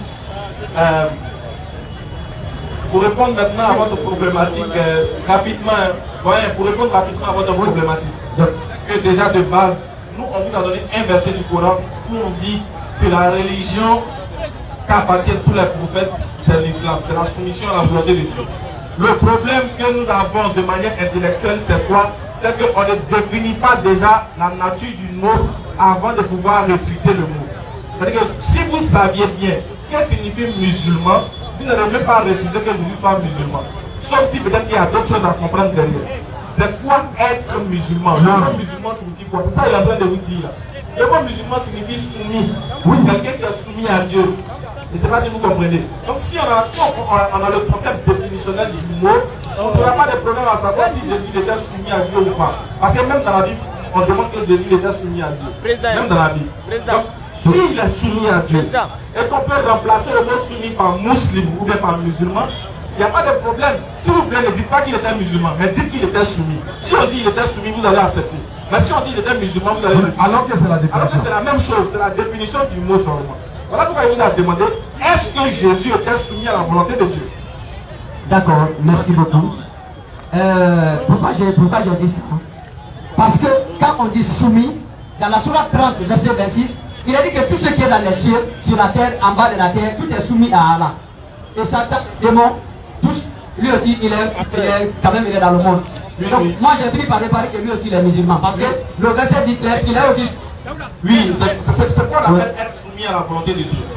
Vous savez très bien, de manière intellectuelle, que être soumis à la volonté de Dieu nécessite qu'on le fasse bon gré ou mal gré. Qu'on le fasse de manière, qu'on le fasse bon gré. C'est-à-dire qu'on accepte d'avoir reconnu en lui l'unicité et on accepte de marcher selon ses ordonnances et ses prescriptions. C'est ça qui fait de nous un musulman. Est-ce que le diable il obéit à Dieu? Et comme c'est dit seulement qu'il est soumis. Oui, mais est-ce qu'il obéit à Dieu? Parce que musulman veut dire celui qui est soumis, qu'il soit matériellement soumis. Soumis à qui? Soumis à qui? Hein? Soumis à qui? Si tu es soumis, musulman veut dire soumis. non, c'est pas ça. Soumis à la volonté si de tu es Dieu. soumis à ton fétiche là, Tu n'es pas musulman. Alhamdulillah. J'aimerais rapidement saluer nos imams. Salam alaikum ya imam. Merci beaucoup de nous assister parce que vous savez, quand un enfant monte sur l'arbre là, hein, il a confiance que son papa est là. La notre avec un bédron, le vieux est là pour l'attraper. Donc nos papas sont là. Merci. On leur souhaite la bienvenue. Et c'est pour montrer aussi au peuple guinéen que c'est possible. On peut échanger dans la fraternité. Vous pouvez échanger avec des gens qui ne partagent pas forcément notre foi, mais dans la bonne compréhension, dans la bonne ambiance. Et se séparer même si on n'est pas forcément d'accord. Mais tout doit se faire dans le respect et dans la bonne Comme le Coran l'a dit. Surtout dans le respect, c'est important. D'accord, il y a d'autres points. Allons-y. Jésus s'est fait baptiser. D'accord. C'est-il permis aux musulmans aussi de se faire baptiser? Ou bien pourquoi les musulmans ne se baptisent pas? Parce que Jésus, il s'est fait baptiser dans l'eau par immersion. C'est-à-dire qu'il est rentré dans l'eau fleuve Jourdain par immersion. Est-ce que pourquoi les autres musulmans ne se baptisent pas? D'accord? Oui. Alhamdulillah. Cela même, ça va me permettre aussi de répondre à ceux qui croient par exemple que le fils de Mariam est Dieu par exemple. Alors que Dieu ne se fait pas baptiser. Et voilà, si Jean-Baptiste a baptisé Jésus, il n'est pas Dieu. Parce que Dieu lui ne se fait pas baptiser. Maintenant, pourquoi le musulman est baptisé? N'est pas baptisé. Mais le baptême des musulmans, c'est ça qui est l'ablution. Selon la Bible, c'est pour vous montrer. C'est ça qui est l'ablution. Le baptême du musulman, c'est l'ablution. Parce que prendre l'ablution, même ça exprime nos péchés déjà. Et c'est ce qui est la grandeur aussi de l'islam.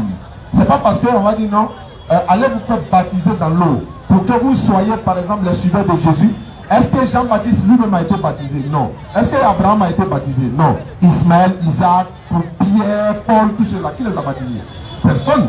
C'est Jésus lui qui a été baptisé. Donc le baptême du musulman, c'est l'ablution. Voilà, en fait, il y a trois types de comment on appelle ça, de purification. C'est-à-dire que le baptême, c'est une sorte de purification. Chez les juifs, on appelle ça le mitzvah. C'est-à-dire qu'eux aussi se purifient. Eux, on appelle ça, comment on appelle ça, le mitzvah. Pour vous, les chrétiens, vous avez donné le nom du baptême. Le mot baptême, c'est-à-dire que il y a trois types aussi de baptême, par immersion, etc. Donc, nous aussi, notre moyen de purification qui fait référence au baptême, c'est les ablutions. Quand vous allez lire dans la Bible, je ne suis pas venu malheureusement avec la Bible, cette Bible qui parle de ça, elle vous détaille, la Bible des peuples, elle vous détaille le sens de l'ablution, le sens du baptême et le sens du mitzvah que pratiquent les Hébreux. Donc c'est dans le même ensemble de la purification. Voilà, donc c'est pas forcément par immersion qu'on appelle ça forcément une purification, mais prendre aussi les ablutions fait partie de la purification. Ok, merci beaucoup. Bon, il y a d'autres personnes ici, mais je m'avais laissé une petite question. Je vais passer le devoir. Mais avant, rapidement, oui, hein, oui. Le frère qui s'est converti tout à l'heure, parce que quand nous quittions la Côte d'Ivoire, on est venu avec seulement 5 kits convertis. Donc, voici le premier kit converti, un bazin complet. Pourquoi le bazin complet? Disons un complet de bazin, voilà. On a un frère qui est en Côte d'Ivoire qui s'appelle Lamyara. Lamyara est un vendeur de bazin qui fait beaucoup de grâce, beaucoup de fils pour la communauté musulmane. Donc en collaboration avec la DDR, il nous appelle à tout moment d'aller prendre des centaines et des centaines de complets de bazin pour les remettre aux convertis. Donc il nous avait donné 300 complets de bazin, il ne reste qu'au moins 25 comme ça. Et donc imaginez, on a donné tout ça aux convertis. Donc il y a le Coran en français, il y a des frères qui restent en France, en Amérique et tout ça. Et ils envoient le Coran en français. Et ça c'est un document qu'on appelle l'islam dans la Bible. Que nous-mêmes nous achetons à Abidjan. Et un tapis de prière. On va remettre à notre président Kamara qui va remettre au frère du converti qui est là. Ils vont lui remettre ça à la maison pour s'habiller pour la communauté musulmane. Ok, merci beaucoup. Il y a Oussa Gani a parlé de quelques passages où il a dit que Jean a baptisé Jésus. Mais vous-même, vous savez la scène qui s'est passée au fleuve. Oui, oui. Jean-Baptiste lui-même a dit non, c'est moi qui ai besoin d'être baptisé par toi. Mais Jésus a dit non, faisons comme il se doit. D'accord. Jean-Baptiste lui-même a dit que je ne suis même pas digne de détacher les portes de ses chaussures. Donc Jean-Baptiste a confessé qu'il est là. Donc Jésus, comme l'autre l'avait tout bien dit au début, que ce n'est pas ça le sujet, mais parce qu'il s'était revêtu du corps de l'humanité, donc il était obligé de présenter les critères charnels et aussi des critères spirituels. Mais ce n'est pas ça. Et dans Jean chapitre 2, le premier miracle de Jésus, il a transformé l'eau en vin.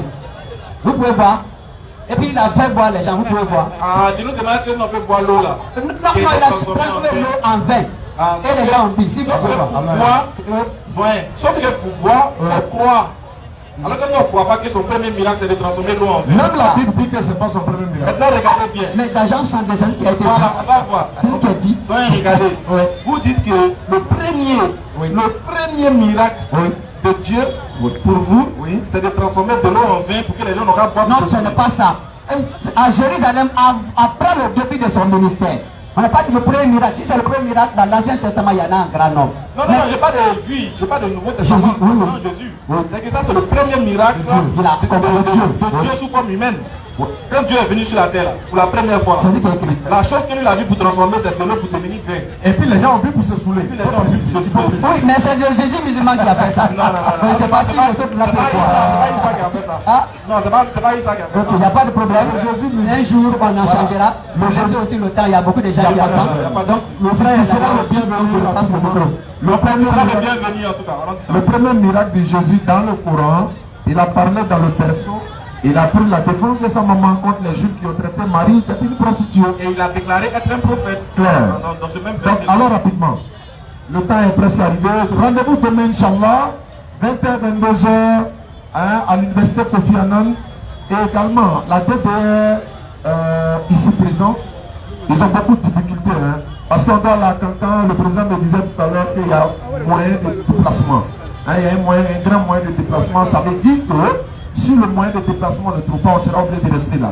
Alors que nous pensons que, alhamdulillah, par la grâce d'Allah, la communauté musulmane ici, soucieuse, n'est-ce pas, de la propagation du message de l'islam, de la mobilisation, de la sensibilisation de la jeunesse musulmane, va quand même trouver, Inch'Allah, une solution à ça pour que nous puissions nous rendre, Inch'Allah, à Kankan. Voilà. Donc, le président est là pour ceux qui veulent quand même trouver des solutions à ça. Il est là, vous pouvez le contacter et puis on va trouver cette solution. Inch'Allah. Merci beaucoup. Maintenant, vous précisez encore.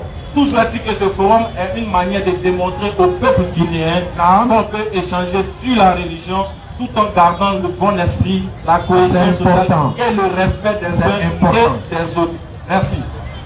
Allons-y, frère. Votre question. Votre question, elle est déjà là, on va aller rapidement. Ok, merci à toutes les personnes qui sont venues assister à ce débat.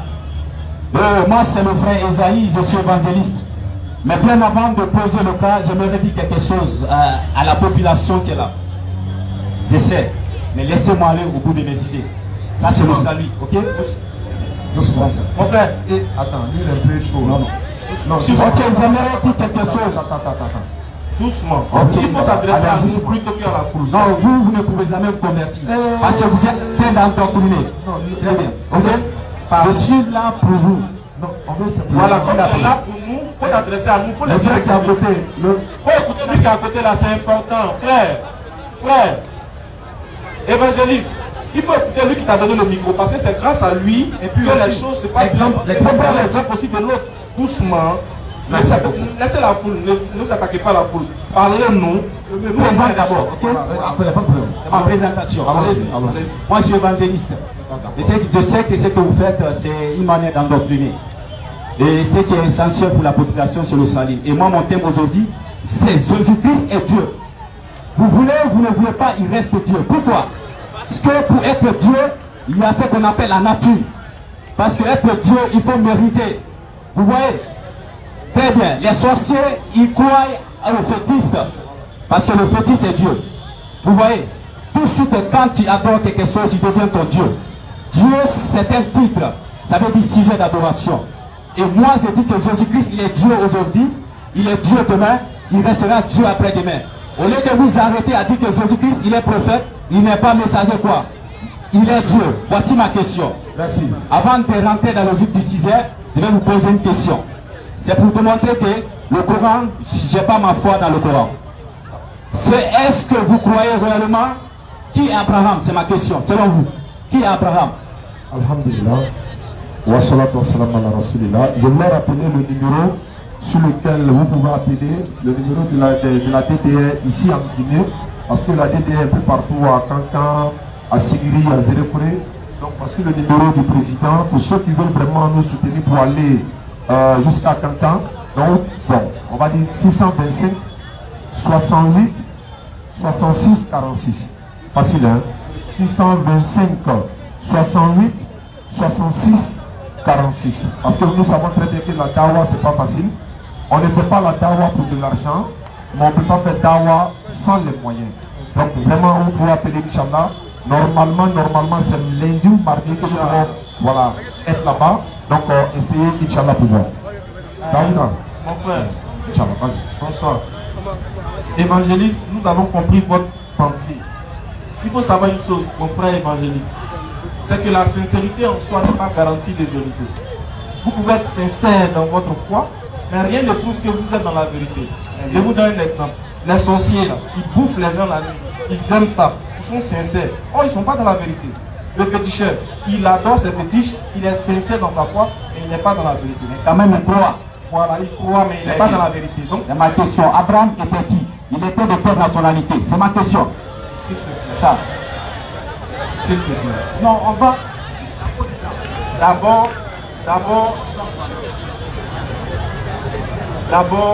je voudrais déjà te dire que on n'est pas ici dans le cadre d'une confrontation, dans le sens propre du club. On n'est pas là pour faire une confrontation. On est là pour échanger et laisser au public l'appréciation de voir quel est le chemin qu'il veut choisir. On n'est pas là ici pour faire une confrontation comme un match ou bien un ring de boxe. Non. Tu as ta vérité, moi j'ai ma vérité. Maintenant, on échange pour voir vraiment qui est vraiment dans la vérité de manière claire et nette. Quand tu viens et que tu dis que moi, je vais endoctriner, pour moi ce n'est pas une bonne méthode. Ce n'est pas une bonne méthode, mais ce n'est pas grave. Moi j'accepte, ce n'est pas grave. Maintenant, on va voir. Parce que le mot endoctriner, là, c'est une définition. Maintenant, on va voir si moi, entre toi et moi, qui est vraiment endoctriné, mais dans le calme, dans le respect. Voilà pourquoi on a organisé. Sinon, c'est venir s'écrire dessus, ça ne sert à rien. Parce que Allah nous dit d'échanger avec vous de la meilleure des façons, sauf ceux qui sont injustes. Comme toi, mon frère, comme tu es évangéliste, et que tu dis que Jésus, il est Dieu. Si Jésus est Dieu, moi, je dois l'adorer. S'il n'adore pas, je dirai en enfer. Si moi, je n'adore pas là, non. Non, je sais. Comme tu dis que Jésus est Dieu, normalement, je dois l'adorer. Mais moi, j'ai une question à te poser. Vous répondez à ma question, frère. Pardon. Je sais. Là, c'est pour échanger. Vous avez dit que nous sommes là, c'est pour échanger. Je sais. Vous répondez à ma question, je pose ma préoccupation. À cause du temps. Oustaz va répondre à ta question là. Mais comme tu as touché le mot, comme tu as touché le fait que Jésus soit Dieu, alors que nous on est venu ici pour montrer qu'il y a un seul Dieu à être adoré là. Voilà pourquoi je veux juste revenir dessus. Et puis après, Oustaz va répondre à ta question. Moi je veux savoir, est-ce que tu me permets de te poser une question? Si tu réponds à ma question. Je ne permets pas. Ah, ok. Sinon, si tu répondais à ma question, toi et moi on allait partir à l'église la nuit. Ok, mais je ne vous permets pas. Abraham était de quelle race? Comme tu ne me permets pas de te poser une question sur Jésus, on va répondre maintenant à ta question d'Abraham. Alhamdulillah, la race d'Abraham n'est pas mentionnée dans le Coran. Voilà ma réponse. Mon frère, tout de suite dans tes débats, tu as parlé, tu as donné la généalogie, je parle. Depuis sur le forum, tu as donné cela. Et c'est là-bas que je t'attendais. Maintenant, écoute, frère, je vais parler, je vais laisser le temps, n'est-ce pas? Attends d'abord, doucement. J'ai l'impression que... C'est ma manière de parler, frère. Oui, mais c'est pas ma manière. Vous-même, vous me connaissez depuis sur le forum. On n'est pas, il n'était jamais vu moi. Donc, mais on a échangé. Il faut te calmer, c'est tout ce qu'on demande. Ok, merci. Quand tu viens dans un forum, quand tu viens dans un forum, Surat 3, verset 67. C'est parce qu'il a demandé la race d'Abraham. Lui dit non, on ne connaît pas la race d'Abraham. Allah dit Abraham n'était pas juif, ni chrétien. Vas-y, lis. Surat 3, verset 67. Abraham n'était ni juif, ni chrétien. Oui. Il était entièrement soumis à Allah, Oui. musulman, Mais il n'était point. et il n'était point du nombre des associateurs. Très bien. Maintenant, quelle est ta Très bien. Vous pouvez me donner la race d'une communauté. Vous dites qu'Abraham n'était ni juif ni chrétien. Il était entièrement soumis à Allah. Comment est-ce que le Coran peut mentionner la soumission d'Abraham sans donner sa race? Alors que la Bible a donné la généalogie de tous les prophètes. Abraham, il est juif bibliquement. Mais vous allez me répondre à ça avant de rentrer que Jésus est Dieu. Pourquoi il est musulman, sa race n'est pas mentionnée? C'est ma question. Merci beaucoup. Encore une fois, c'est par la sagesse et la bonne exhortation. Vous savez, tu sais ce qui me plaît dans ça? Tu n'es pas serein. Parce que tu sais que tu ne peux pas t'en sortir dans ce débat-là. Voilà pourquoi tu es chaud. Non. Sinon, vraiment, il y a quelqu'un qui a la vérité. C'est ma manière. Non, c'est pas vrai. Vraiment, Alors que il y a le Saint-Esprit, tu dois être calme. Le Saint-Esprit doit t'amener à être Comme il est calme. là, C'est le Saint-Esprit. il est presque. Abraham, il était de quel? Je dis, le Coran n'a pas Le mentionné. Coran n'a pas mentionné sa race. Le Coran a plutôt mentionné sa religion. Ok, 42, soit 42, verset 7. Ok. Voilà. Non, ils vont donner le micro à l'imam pour le doigt final. Ça serait un peu compliqué d'échanger avec le frère qui ne garde pas son calme, alors que notre objectif, c'est d'avoir l'esprit apaisé, dans un contexte bien apaisé. Frère, on peut vous donner rendez-vous, Inch'Allah, demain à la salle Kofi Annan, vous allez venir poser des questions, et puis on va échanger. Nous, on est là jusqu'à 15 jours. Et même ce qu'on appelle dans notre jargon, le frère le sait, est-ce qu'on appelle les petits poteaux? Si tu connais comment ça se passe, on se retrouve voilà, dans un coin sans public, et puis on en direct, on échange. Tu sais, en sorte du public, tu sais que tout le monde n'a pas la capacité de pouvoir supporter certaines choses. Pour nous, frères, pour nous protéger les uns des autres, on va faire ça peut-être, on va faire un échange hors public. Ça sera mieux, non, n'est-ce pas? On va échanger hors public. Là, comme ça, tu pourras déverser tes versets et puis on va essayer de voir. Tu vois. Mais pour l'instant, comme on constate que tu n'es pas franchement apaisé, parce que l'esprit que nous, c'est un esprit apaisé. Pour éviter de prendre le risque, on ne sait jamais. Et puis, vu qu'il est là, on va donner le dernier mot à nos soins. Et puis, on va se donner rendez-vous une prochaine fois. Tu prends contact avec eux, on va se donner rendez-vous. Voilà, l'imam s'appelle Ibrahim Kaba, l'imam, unanimement, la communauté, voici la fraternité de l'islam, les autres imams qui sont là lui ont désigné, n'est-ce pas, de prendre la parole, de faire le droit final. Frère, comme on l'a dit, avant que le monde ne parle, voilà, il est l'heure de la solat. Voilà, doucement. Camara est là, il a ton avec toi. On va se retrouver. Sinon, on allait te demander Marie a accouché Dieu ou Jésus. Tu ne pourras pas t'en sortir. D'accord, donc il y a imam. بسم الله الرحمن الرحيم اللهم صل على محمد كما صليت على ابراهيم وعلى ال ابراهيم امين وبارك على محمد وعلى ال محمد كما باركت على ابراهيم امين وعلى ال ابراهيم في العالمين انك حميد مجيد امين اللهم ارحمنا بالقران امين واجعله لنا اماما ونورا وهدى ورحمه امين اللهم ذكرنا منه ما نسيت امين وعلمنا منه ما جهلت امين وارزقنا اللهم تلاوه آي الليل واطراف النهار امين واجعله لنا حجه يا رب العالمين امين اللهم اصلح لنا ديننا الذي هو عصمة امرنا امين واصلح لنا دنيا التي فيها معاصينا امين واصلح لنا الاخره التي فيها معادنا امين واجعل الحياه زياده لنا في كل خير امين اللهم اعز الاسلام والمسلمين امين اللهم اعز الاسلام والمسلمين امين ودمر الشرك والمشركين امين ودمر اعداء الدين امين يا رحمن يا رحيم امين يا عزيز يا غفار امين يا ودود يا سلام امين اللهم اغفر لهم وعافيهم واعف عنهم آمين واكرم نزلهم ووسع مدخلهم آمين واغسلهم بالماء والثلج والبرد آمين ونقيه من الذنوب والخطايا كما ينقي الثوب الابيض من الدنس آمين وابدلهم دارا خيرا من دارهم واهلا خيرا من اهلهم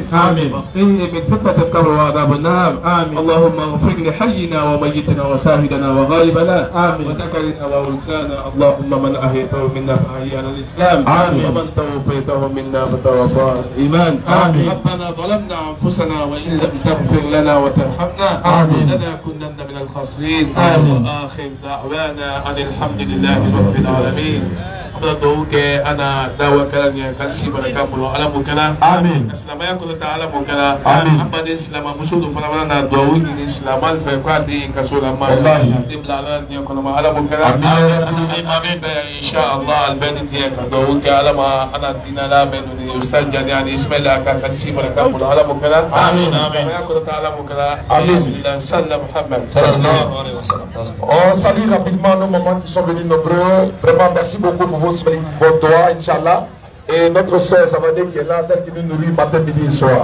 On va lever l'index tout le monde, sans obligation. On se retrouve demain 22h. Ashhadu, Ashhadu, An, La ilaha, illallah, Ashhadu, Anna,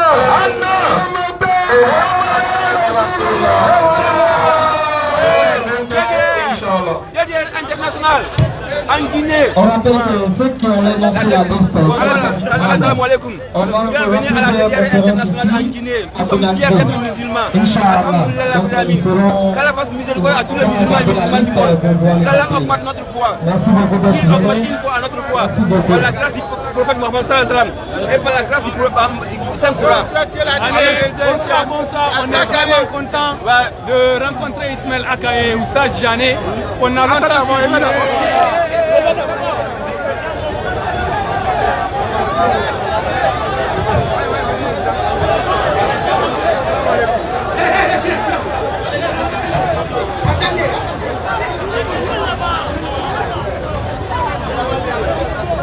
Ok, frère, vas-y.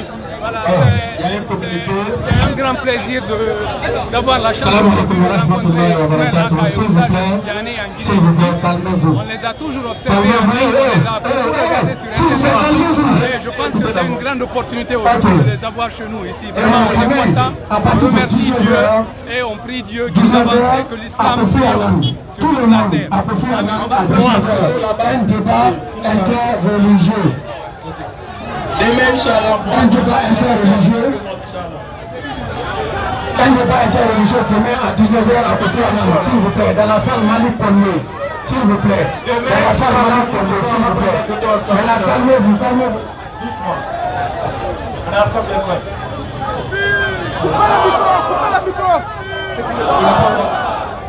Ça va le Goustaz? Ça va le Goustaz? Qu'est-ce que vous pouvez dire aujourd'hui? Vous avez vu la DDR en Guinée? Le monde me manque, je suis très heureux. Ok. Allez-y frère. Ok, nous sommes vraiment contents de recevoir la DDR en Guinée. Inch'Allah. En tout cas avec la DDR, c'est l'islam qui gagne. Inch'Allah. Merci à vous. Merci beaucoup. Salam alaikum imam. Bismillah. Deux mots. Votre impression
Merci beaucoup.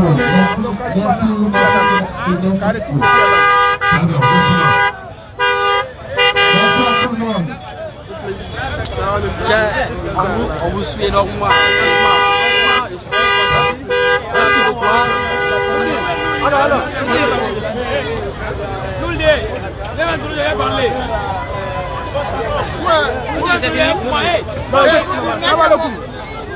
Salam alaikum maman. Salam alaikum. Il y a ma femme ici, elle veut parler. Comment Inch'Allah. Faut dire quelques mots. Tu veux même quand monsieur. Il faut le demander là qu'à dire quelques mots. On taw non mais il don ben wala do wande. Amin ya Rabbi. Elle dit qu'elle est contente, Inch'Allah. Alors nous dirons qul ja'ala al-haqq wa zaqa al-batil inna al-batil kana zahuqan. Excusez-moi s'il vous plaît. Ce que je veux dire, tous ceux qui